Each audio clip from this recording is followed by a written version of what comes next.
Yan mga kapunsoy, mga kaliwat, isang mapagpalang araw sa ating lahat. Welcome po sa ating munting YouTube channel, Marino Hunter TV po. Ngayon po, gagawa tayo ng quotation kasi mayroon tayong papakyawin na townhouse, tatlong palapag, bali 10 unit. Yan, pinapagawa na tayo ng quotation ng engineer. At ngayon po, ito na po, inumpisa na natin paggawa ng letter para sa kanya. Submit natin ito sa kanya. Kaya ngayon po, ito po yung plano ng building, ng electrical plant. Ayan po, ikita po ninyo yan. Bali 10 unit, tatlong palapag. Ito po yung electrical plant ng ilaw outlet. Saka ito na rin po yung ayan, yung load computation yan. So yun po ang ating quotation, kung magkano nga abutin yan. Yan po, quotation natin yung 10 unit na yan, tatlong palapag. Yan. Kaya ngayon, kita ko na sa inyo po mamaya pagkatapos ng ating isulat yung dapat nating quotation. So yun, abangan niyo mga kapunsoy, mga kaliwat. So yan na, tuloy na natin yung paggawa ng letter para may submit na natin ito bukas sa ating engineer. So yun, mamaya i-discuss ko sa inyo kung ano lang yung mga electrical device na dapat natin quotation, kung magkano maabutin. So yun, mga kaliwat, mga kamunsoy.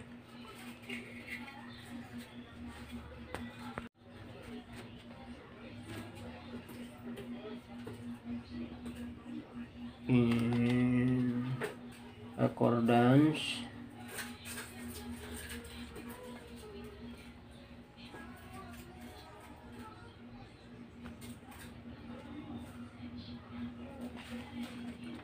with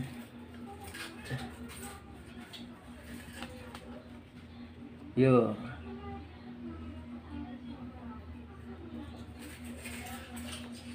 request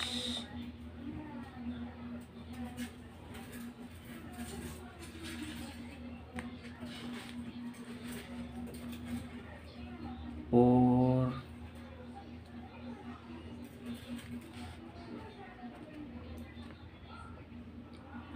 proposal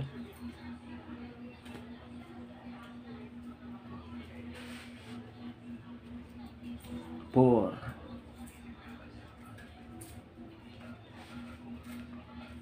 the above.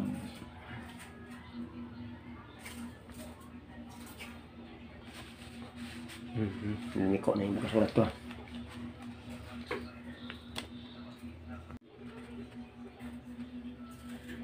I am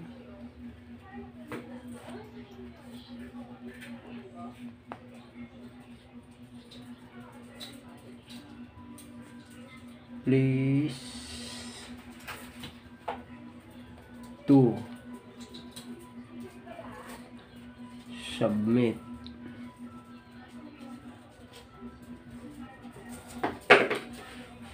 my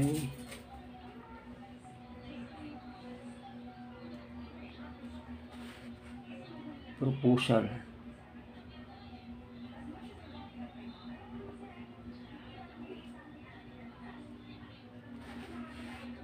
for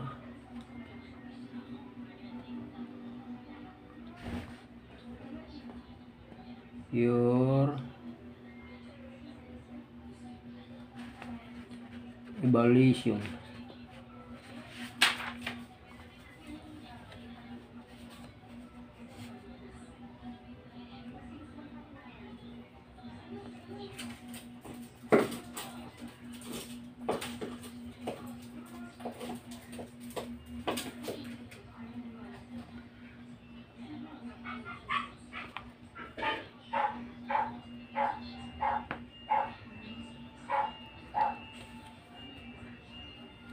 And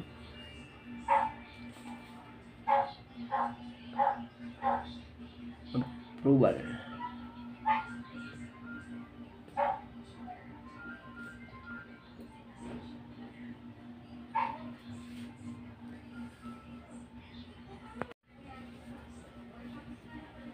Approval scope.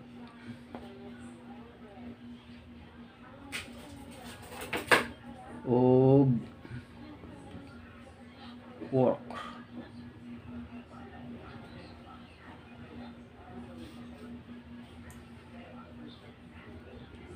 Include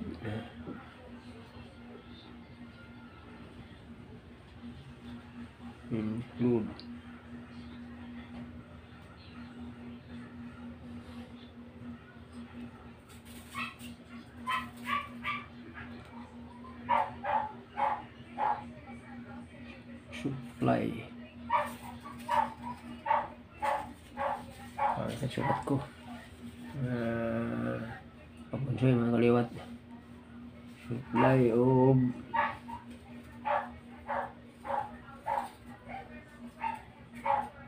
labor.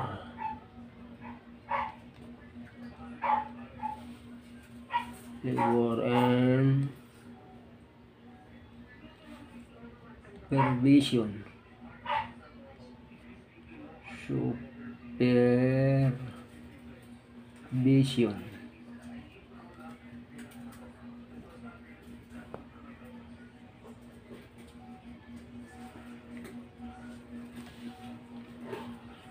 Testing.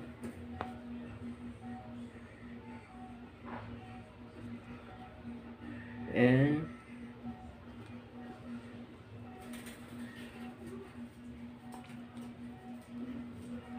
commissioning.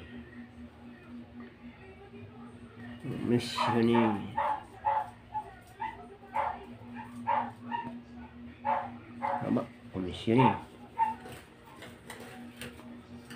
Tuntukan natin. So yun, ito na mga kapunsoy, mga kaliwat, yung ginawa natin electrical proposal. Para lang po ito sa labor cost. Ayun, and tuturo ko po sa inyo kung paano kayo gumawa ng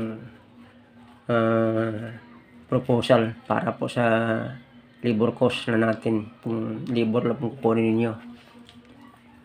Pero kasi madalas ngayon ng mga engineer, subcon na lang kasi mahirap kumuha ng direct sa kumpanya kung magiging contractor ka talaga, direct dun sa mga may-ari. Pero kung mayroon mang mga may-ari na gusto magpagawa sa inyo ng electrical, ganitong paggawa ng proposal.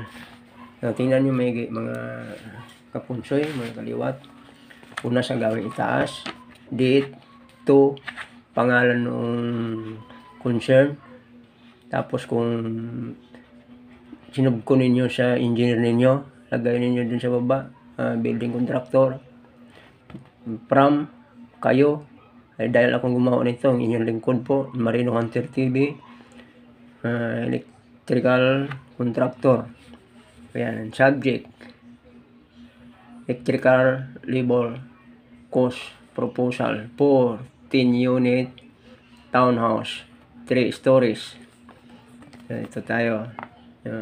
Dear sir, pwede saan maglagay kayo ng dear o sir, ganun. In accordance with your request for proposal for the above subject, I am pleased to submit my proposal for your evaluation and approval.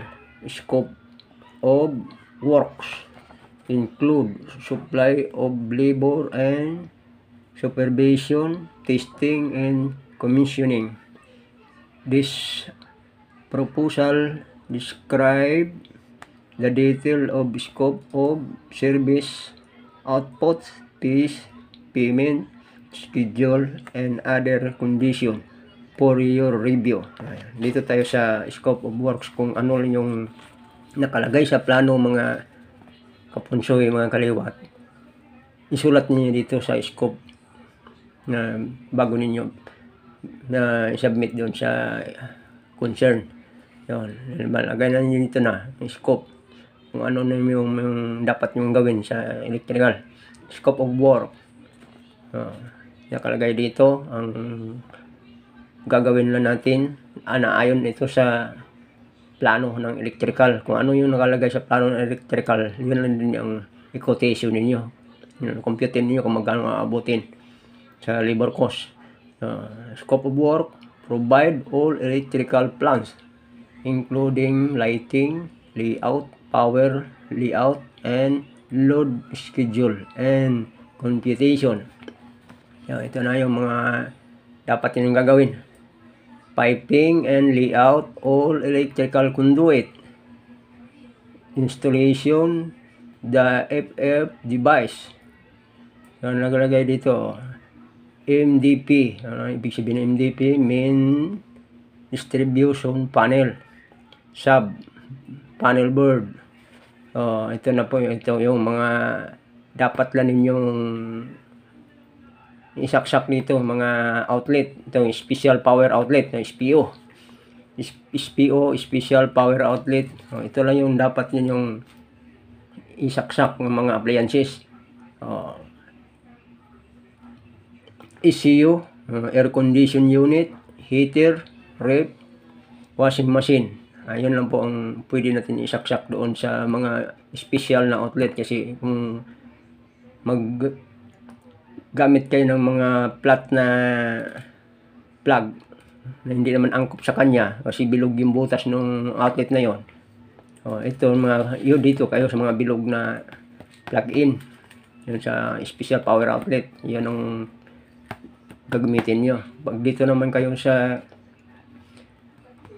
convenience outlet, ito yung mga outlet ng mga flat. Ang pwede lang magsaksak dito, gumamit ito, yung tulad ng TV, electric fan, iron, yung iron, mga plancha, doon na rin siya nakakabit. Doon na siya magsasaksak. Computer, charger. Ito na yung mga dapat niyong gagawin. Charger, lighting, mga three-way, yan ang uso na ngayon sa mga building. Circuiting, breaker installation, transmission, termination for panel board. Ito na, medyo malabo na yung pagkasulat, nabura. Continuity, testing, and power supply. Yun. Tapos ito, ipapakita ko na rin sa inyo kung magkano ang inaabot doon sa in-estimate ko na naayon doon sa layout, sa plano ng electrical, doon sa layout. Labor laman yung atin, pero suggest ko sa inyo mga kapunsoy, mga kaliwat, huwag kayong magtaas ng presyo kung labor lang kukunin nyo, kung nagsusubkon lang kayo sa mga engineer, kasi malamang i-disregard ng engineer yan kung mataas kayong kumuha. Advice ko lang sa inyo, kunin ninyo, arawan ninyo, tapos kung magkano aabutin, kung ilang buwan yung gagawin yun, yung isang building o 3 palapag, bibis niyo doon estimate niyo kung 3 buwan kung kaya nyo gawin, o 4 na buwan. Ayun, pagkuha ninyo sa arawan ninyo, i-compute na ninyo yung arawan ninyo, saka kayo magpatong ng konti lang. Nasa inyo kung magkano ipatong ninyo. So ito yung inabot. Hindi na muna natin ito ipakita sa inyo. So ito yung susunod ang nakasaad sa ating kontrata. terms of payment. So, madalas sa mga subcon, okay lang kung hindi nyo kilala kaano yung mga engineer, pero pwede rin nyo gawin ito. Hindi na tayo humingi ng percentage o down payment. Zero tayo, naglagay na 0% tayo down payment upon approval, PH. Yan. Payment in weekly progress or percentage billing. Yan po ang gagawin niyo kapag gumawa kayo ng proposal. Terms of condition. All works not specific nahirap talaga magbigkas pag wala kaya ng singaw na yung ngipin mo. Specify here under shall be considered additional. Kung wala, hindi nakasaad doon sa plano, pag magpadagdag yung mga engineer na gagawin ninyo, humingi kayo ng mga additional kasi hindi nakasaad yun sa plano. Additional na yun, automatic. Manpower, kung ilan kayong gumagawa. Tapos, dito na tayo. Huli. Lagay lang niya, simple lang maglagay ng message kung ano. Trusting that my proposal will merit your favorable response and looking forward to serve you. Tapos ikaw, inyong lingkod, Marino Hunter TV. Very truly yours, Marino Hunter TV. Confirm. Yan, ipa-confirm ninyo doon sa concern. So yun mga kapunsoy, mga kaliwat, sana may natulong ako sa inyo sa ating paggawa ng quotation. Ganito lang mga kapunsoy, paggawa ng quotation. Sige mga kapunsoy, maraming salamat sa walang sawa ninyong suporta sa ating munting YouTube channel.